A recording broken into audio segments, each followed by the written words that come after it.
Prime लोकेशनमध्ये, ते पण शांत ठिकाणी 3 BHK शोधताय, तोही कोथरूडमध्ये. चला बघूया. आज आम्ही घेऊन आलोय तुमच्यासाठी एक प्रशस्त असा 3 BHK जो की आहे ढाणूकर कॉलनीमध्ये. तुम्ही बघू शकता इथे या फ्लॅटला सुंदर अशी बाल्कनी आहे. ही आपली पहिली मास्टर बेडरूम असणार आहे, ज्याला सुद्धा आपल्याला अटॅच्ड बाल्कनी आणि अटॅच्ड बाथरूम असणार आहे. इथे असणार आहे आपला डायनिंग एरिया आणि माझ्या राईटला तुम्ही बघू शकता इथे आहे आपल्याला एक प्रशस्त असा किचन आणि त्याच्यासोबत अटॅच्ड ड्राय बाल्कनी.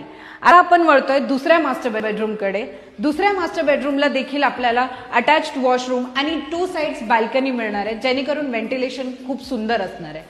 ह्या फ्लॅटचा एरिया आहे 1328 स्क्वेअर फीट. आता आपण वळतोय तिसऱ्या मास्टर बेडरूमकडे. ह्या मास्टर बेडरूम मध्ये देखील आपल्याला अटॅच्ड वॉशरूम आणि बाल्कनी मिळणार आहे, प्लस आपल्याला मिळणार आहे 323 स्क्वेअर फीट्स मध्ये पसरलेला असा ओपन टेरेस. त्याचसोबत आपल्याला मिळणार आहेत सगळ्या रूफटॉप अम्युनिटीज, जसं की children's play area, outdoor gym आणि आपल्याला 3 कार रिझर्व्ड पार्किंग आणि 1 लिफ्ट बॅकअप सुद्धा मिळणार आहे. ह्याची प्राइस असणार आहे 2,85,00,000 रुपीज. तर तुम्हाला हा फ्लॅट बघायचा असेल तर नक्की खाली दिलेल्या नंबरवरती कॉन्टॅक्ट करा आणि आमच्या पेजला फॉलो करायला विसरू नका.